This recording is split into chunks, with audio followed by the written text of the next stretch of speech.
मेरे को हुआ था उसी समय साला मैं खोल नहीं पाया और वो एकदम जाम हो गया, निकल चुका है, सब काम कर डाला पता। ला ले ला, मैं पकड़ दे तू दिखा ना भाई।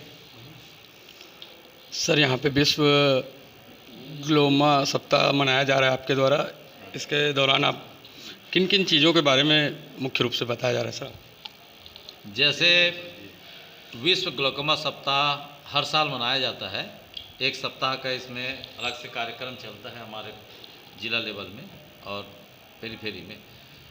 इसमें जो काला मोतिया बोलते हैं, जो कांचिया बिंद बोलते हैं, काला मोतिया बोलते हैं, जिसमें आँख का दबाव बढ़ जाने के कारण नस में दबाव होता है और नस सूख जाता है।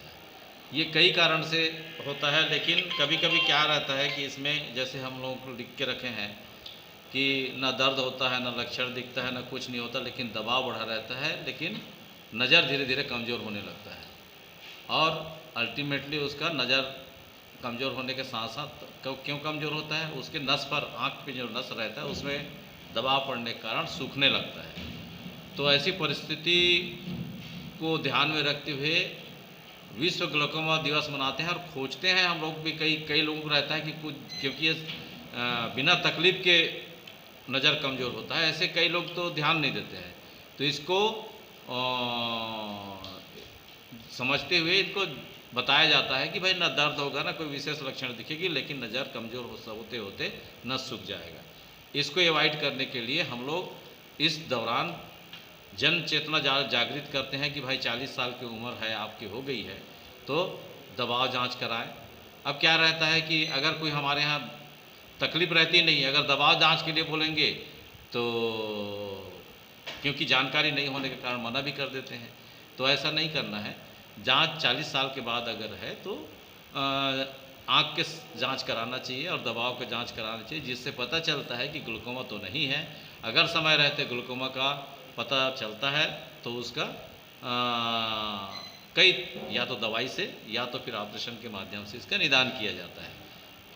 और साथ ही साथ ग्लूकोमा सप्ताह तो हमारा एक सप्ताह भर मनाते हैं, लेकिन ये कंटिन्यूस प्रोसेस है, हमारे यहाँ साल भर चलता है। लेकिन ये एक सप्ताह जो है जन चेतना के साथ साथ एक्टिव काम करने का समय है।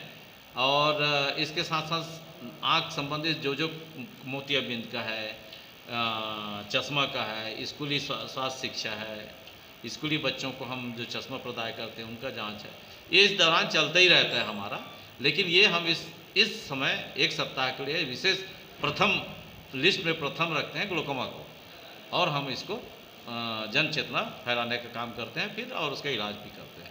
अब तक जिला मुख्यालय से कितने लोग लंबित हो चुके हैं और इस बीमारी से मुक्त हो चुके हैं सर? अभी इसका लिस्ट निकाले हो क्या? कब से 15? साल भर में हम लोग 15 लोगों को खोज निकाले हैं जिसमें पाया गया, और फिर उनका इलाज जारी है अभी। क्योंकि ये ऐसा चीज़ है, क्योंकि एक बार इलाज कर दिए तो परमानेंट ठीक हो ऐसा नहीं है। इसको सतत निगरानी में रखते हुए आ करके बीच बीच में चेक कराना पड़ेगा और इलाज देते रहना पड़ेगा। विश्व ग्लोबल सप्ताह के अवसर पर यहाँ पे समाजसेवी संस्था के पप्पू मोटवानी जी भी उपस्थित हैं, जिनसे मैं 2 शब्द चाहूँगा कि किस प्रकार से ये जिला अस्पताल में लगातार अपना निरंतर अमूल्य समय व योगदान दे रहे हैं। जी धन्यवाद। सबसे पहले तो मैं धन्यवाद बोलूँगा यहाँ के डॉक्टर साहब को, जो समय समय से यहाँ पर कई ऐसी बीमारियों का जो शिविर चलते रहता है और समय समय से मुझे भी आमंत्रित करते हैं, और बिल्कुल होना भी चाहिए। क्योंकि क्या है, कई ऐसे जो हम तो क्या है ऐसे गांव एरिया में रहते हैं जिनको कई चीज़ों की यानी जानकारियाँ नहीं है कि इस टाइप की शिविर चलती हैं। तो वो आप लोग के माध्यम से और जो यहाँ पर शासन के तरफ से जो गाड़ियाँ घूमती हैं, अनाउंसमेंट वगैरह होता है, उससे भी जानकारियाँ होंगी और होना चाहिए।